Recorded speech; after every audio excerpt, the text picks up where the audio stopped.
उमस गर्मी में इतनी देर से इंतजार कर रहे थे। पहले मैं लेट हुआ, उसके लिए मैं आप सबसे क्षमा मांगता हूं। आप सब इतनी देर से इतनी पेशेंटली हमारा इंतजार कर रहे थे, उसके लिए मैं आप सभी का तहे दिल से धन्यवाद करता हूं। अब एक बार ऐसा जय भीम बोल दीजिए कि हमें लगे कि हमारी गलती के लिए आपने हमें माफ कर दिया। जय भीम। साथियों, आप सभी का यहाँ पर इस इलेक्शन रैली में मैं और मेरे साथ मंच पर मौजूद सभी आपका तहे दिल से यहाँ पर स्वागत करते हैं और आप यहाँ मौजूद हुए इतनी गर्मी में, आपका तहे दिल से धन्यवाद करते हैं। साथियों, सबसे पहले मैं अपने सभी संतों, गुरुओं व महापुरुषों को, जिसमें खासकर महात्मा ज्योतिबा फूले,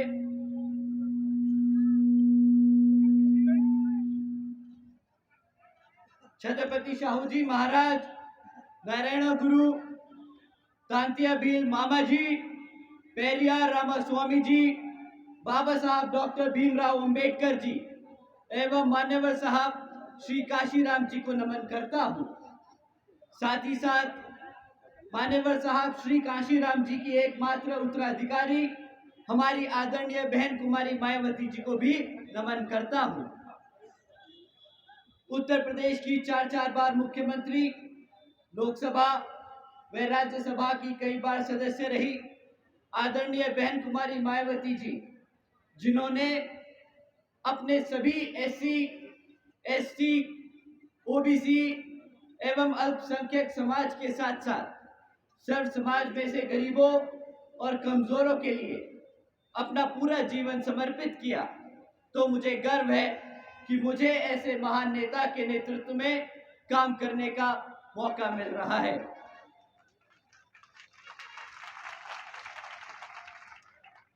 मैं आदरणीय बहन कुमारी मायावती जी का हार्दिक अभिनंदन और आभार व्यक्त करता हूं। साथ ही साथ आज यहाँ मंच पर मौजूद हमारे सभी छोटे बड़े पदाधिकारी और सभी कार्यकर्ता गण के साथ साथ पूर्व विधायक और जो आपके यहाँ पे आज आपके बीच खड़े हैं, हमारे दिवनी सीट से बलबीर सिंह जी का तहे दिल से स्वागत करता। साथियों, जब बाबा साहब भीमराव अंबेडकर जी ने भारत का संविधान लिखा था, तो वह एक समता मूलक समाज की स्थापना करना चाहते थे और बाबा साहब डॉक्टर भीमराव अंबेडकर जी ने लोकतंत्र की कुछ इस तरह व्याख्या की थी। ये अंग्रेजी में है, मैं पहले अंग्रेजी में बोलूंगा, फिर हिंदी में इसका मतलब समझाऊंगा। A form and a method of government whereby revolutionary changes in the economic and social life of people are brought about without bloodshed। साथियों, बाबा साहब के विचारों को भारत कुछ इस तरह था। साथियों, जहां पर स्कूलों में बच्चों के बीच भेदभाव ना हो, ऐसा है बाबा साहब के विचारों का भारत। जहां पर महिलाओं पर अत्याचार ना हो, ऐसा है बाबा साहब के विचारों का भारत। जहां पर हर जाति और धर्म को बराबर का सम्मान मिले, ऐसा है बाबा साहब के विचारों का भारत। परंतु साथियों, हमारे MP में बीजेपी की सरकार संविधान के हिसाब से नहीं, बल्कि कुछ मनुवादी सोच रखने वाले लोगों के हिसाब से चल रही है। साथियों, श्रीमती भारती कसडेकर जी और उनके परिवार के बारे में आप सभी जानते हैं कि किस तरह इनके परिवार के 5 सदस्यों की हत्या कर दी गई। परंतु साथियों, हैरानी की बात इन 5 लोगों की हत्या नहीं, हैरानी की बात तो यह है कि जब श्रीमती भारती जी 200 किलोमीटर पैदल चलकर अपने ही समाज के गवर्नर से मदद मांगने पहुंची, तो गवर्नर साहब ने उनसे मिलने से ही इनकार कर दिया। जिस सरकार में अपने ही समाज के लोग मदद करने से इनकार कर दे, वो सरकार के बारे में मैं क्या ही कहूं। साथियों, क्या इसी तरह की सरकार को आपने वोट करके सत्ता में लाने के लिए कहा था? जवाब दीजिए साथियों, क्या ऐसी सरकार को हक है सत्ता में बैठने का जो अपने समाज की मदद ना कर सके? साथियों, आपने रामजी लाल अहिरवार जी का भी नाम सुना होगा। जी साथियों, मैं उन्हीं रामजी लाल अहिरवार जी की बात कर रहा हूं, जिनकी दो मनुवादी सोच रखने वालों ने पीट पीट कर हत्या कर दी, सिर्फ इस बात पर कि उन्होंने उन्हें सिगरेट के लिए माचिस नहीं दी। साथियों, ये उस सरकार का शासनकाल है जो तरक्की की बात करते हैं, जो दावा ठोकते हैं कि हमने भारत को पहला पिछड़े समाज से प्रधानमंत्री दिया। क्या उस भारत के प्रधानमंत्री के भारत में ऐसा शासनकाल चल रहा है जहां पे हमारे समाज के इस व्यक्ति को एक माचिस की तिल्ली ना देने पर मार मार के हत्या कर दी जाए? बताइए साथियों, ऐसा है क्या ये भारत? साथियों, अभी 4 दिन पहले की बात है, आप सबने सुना होगा कि किस तरह एक 15 साल की बच्ची का बलात्कार कर उस उज्जैन की सड़कों पर फेंक दिया मरने के लिए। यहां पर साथियों, ये सिर्फ कुछ घटनाएं हैं उन 16,950 में से, जिनके आज भी परिवार दर्द से गुजर रहे हैं, जिनका दुख हम शब्दों में बयान नहीं कर सकते। उस कांग्रेस और बीजेपी वालों की अगर मैं दोनों शासनकाल के दिन मिलाकर आप सबके सामने रख दूं, तो वो भी कम पड़ जाएंगे जितने यहां पे पिछले 5 साल में हत्या और कांड हुए हैं। पर अब और नहीं साथियों, अब कमलनाथ जी और शिवराज जी को ना हम भूलने देंगे और ना हम उन्हें कभी बता देंगे। हम उन्हें बता देंगे कि पिछले 5 साल में 16,950 से हमारे परिवारों के सदस्यों के अत्याचारों का बदला हम मध्य प्रदेश की हर एक विधानसभा पर बसपा का परचम लहरा कर लेंगे। साथियों, शिवराज जी ने वादा किया था बहुजन समाज को प्रतिनिधित्व देने का। साथियों, शिवराज जी ने वादा किया था हर वर्ष 10 लाख नौकरियां देने का। साथियों, शिवराज जी ने वादा किया था सरकारी कॉलेजेस में मुफ्त शिक्षा देने का। साथियों, आज मैं आप सबसे पूछता हूं, उनमें से कोई वादा पूरा हुआ? साथियों, उन वादों को तो ना ही पूछे तो अच्छा होगा, पर जो काम इन्होंने हर करके दिखाए हैं, वो काम मैं आपके सामने एक बार रख के दिखाता हूं।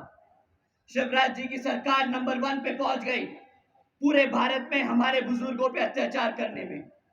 शिवराज जी की सरकार नंबर 1 पे पहुंच गई हमारे SC ST OBC के साथ अल्पसंख्यक समाज पर अत्याचार करने में।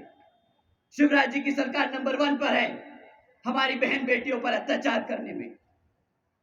साथियों, ये बीजेपी की सरकार इतनी बेशरम है कि जब इनकी गृह मंत्री से पूछा जाता है कि यहां पर इतना आतंक क्यों है, तो उनका जवाब आता है कि भाई यहां की पुलिस हर केस दर्ज करती है, इसलिए यहां पे क्राइम ज्यादा लगता है। साथियों, जब कोई आदमी ये सफाई दे तो सिर्फ 2 चीजें सामने आती हैं। पहली तो या तो हम सब पे वो उस पद पर बैठ के बहुत बड़ा एहसान कर रहे हैं, या फिर वो आदमी बहुत ही बड़ा बेवकूफ और निहायती गधा है। दोनों ही मामलों में साथियों, उस आदमी को पद पर बैठने का कोई हक नहीं। और जिस मुख्यमंत्री की सरकार में ऐसे काम होने लगे, उस मुख्यमंत्री को भी उस सत्ता पे बैठने का कोई हक नहीं। तो साथियों, आज इन्हीं हरकतों की वजह से बीजेपी घबराई हुई है। और उन्होंने अपने केंद्र मंत्री को यहां पर चुनाव लड़ने के लिए भेजा है। पर यहां शायद वो भूल गए हैं कि बसपा ने यहां पर 2 बार मुख्यमंत्री को हराकर वापस भेजा है। तो ये केंद्र मंत्री आपके सामने कुछ नहीं। तो साथियों, अब समय आ गया है कि इस घड़ी इस बेकार सरकार को जवाब देने का। साथियों, इस चुनाव में आपको इनके खिलाफ वोट डालकर बसपा को विजय बनाना होगा। और साथियों, कांग्रेस तो इतनी नालायक है कि बेचारों के पास इतने साल सत्ता में रहने के बाद भी आपके बीच आकर कुछ काम बताने को नहीं है। आती है, हर 5 साल में एक मैनिफेस्टो जारी करती है और फिर भूल जाती है। और उसके पास सबसे दूसरा बड़ा हथियार क्या है? हमारे को रोकने के लिए, हमारे साथियों को गुमराह करने के लिए कि बीएसपी बीजेपी की बी टीम है। वो ज्यादा से ज्यादा बस यही बोल सकते हैं। साथियों, ये आपको गुमराह करने के हथकंडे हैं और कुछ नहीं। इनके इस हथकंडों से आपको घबराना नहीं और आपको बिखरना नहीं। सरकार से वो बेचारे घबराते हैं। वो घबराते हैं इस बात से कि अगर बीएसपी सरकार में आ गई तो यहां पर भी हमारे एससी, एसटी, ओबीसी एवं अल्पसंख्यक समाज के साथ साथ सर्व समाज में से गरीबों और कमजोरों वर्ग की भी उसी तरह इज्जत और सम्मान से के साथ जीवन व्यापन हो पाएगा जिस तरह से यूपी में पिछले 5 साल में रहा जब बहन जी का शासनकाल था।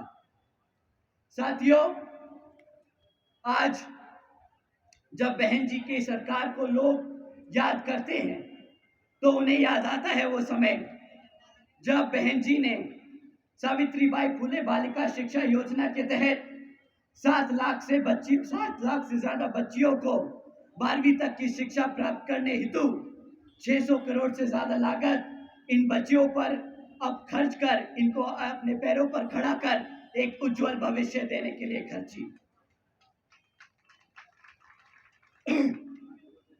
साथियों, उन्हें याद आता है वो समय जब बहन जी ने देश में पहली बार सरकारी कॉलेजेस के स्टूडेंट हॉस्टल्स में अन्य पिछड़े वर्गों के छात्रों के लिए 27% आरक्षण की व्यवस्था तय की। साथियों, उन्हें याद आता है वो वक्त जब बहन जी ने महामाया गरीब बालिका आशीर्वाद योजना के तहत 3,25,000 बच्चियों के लिए 1-1 लाख रुपए देने का काम किया, जिस योजना के तहत बहन जी ने 3,250 करोड़ रुपए अपनी बच्चियों पर खर्चने का काम किया। साथियों, साथ ही साथ बहन जी ने सरकारी नौकरियों के साथ साथ सरकारी ठेकों में आरक्षण की व्यवस्था लागू की। और साथ ही याद करते हैं वो समय कि किस तरह बहन जी ने सरकारी नौकरियों की भर्ती पर लगी रोक को हटाकर बहुजन समाज के साथ साथ सर्व समाज के सभी जरूरतमंद लोगों को नौकरी देने का काम किया। साथियों, बहन जी ने प्रदेश में व्यवसायिक technical institutions, engineering colleges, polytechnic एवं इंडस्ट्रियल ट्रेनिंग इंस्टीट्यूट में अन्य पिछड़े वर्गों के लिए 27% सीटों की आरक्षण तय की। साथ ही साथ बहन जी ने कृषि एवं संबंधित कार्यों में मिनिमम वेजेस को 55 रुपए से बढ़ाकर 100 रुपए प्रतिदिन करने का काम किया। और अन्य पिछड़े वर्गों के लोगों के लिए क्रीमी लेयर की वार्षिक आय सीमा 3 लाख रुपए से बढ़ाकर 5 लाख रुपए कर दी। साथ ही साथ बहन जी ने गन्ना खरीद के दाम दुगने कर दिए। आदरणीय बहन जी ने अपने शासनकाल में 90,000 से अधिक शिक्षकों को सरकारी नौकरी दी। 1 लाख से अधिक सफाई कर्मचारियों को भर्ती किया, 2 लाख से अधिक जवानों को पुलिस फोर्स में भर्ती किया। और साथियों, बहन जी ने ये काम अपने 5 साल के शासनकाल में इस कदर किए ताकि हमारे समाज के लोगों को अपना प्रदेश छोड़कर जाने की जरूरत ना पड़े अपना पेट पालने के लिए। तो साथियों, हमें बाबा साहब के बताए रास्ते पर चलकर, मान्यवर साहब के बताए तरीकों का इस्तेमाल कर और बहन जी के बेबाक अंदाज को अपनाना होगा दिल और दिमाग से।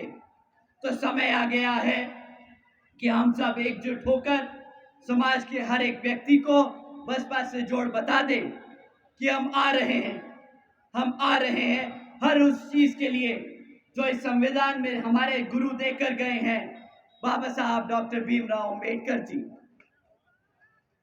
साथियों, इन्हीं कुछ बातों को ध्यान में रखकर बीएसपी ने जीजीपी के साथ गठबंधन कर यहां पर चुनाव लड़ने का निर्णय लिया है। तो मैं आप सभी के से अपील करता हूं कि इस विधानसभा आम चुनाव में आप बसपा और जीजीपी को वोट डाल यहां बसपा जीजीपी की सरकार बनाने का काम करेंगे, जो आपके मध्य प्रदेश में बहन जी मॉडल ऑफ गवर्नेंस के तहत चलकर यहां पर भी सभी का उत्थान करने का काम करेंगी। अंत में एक बार दोबारा से मैं यहाँ मौजूद सभी माताओं, बहनों, बड़े बुजुर्ग, हमारे युवा साथी, हमारे यहाँ पर आए मीडिया बंधु, आप सभी का मैं तहे दिल से धन्यवाद करता हूँ। जय भीम, जय भारत, जय बहन जी। धन्यवाद आदरणीय जी। आज इस कार्यक्रम का समापन एवं आभार प्रस्तुत करते हैं और सभी साथियों से निवेदन है, खाना है तो सभी साथी खाना खा करके ही जाएंगे।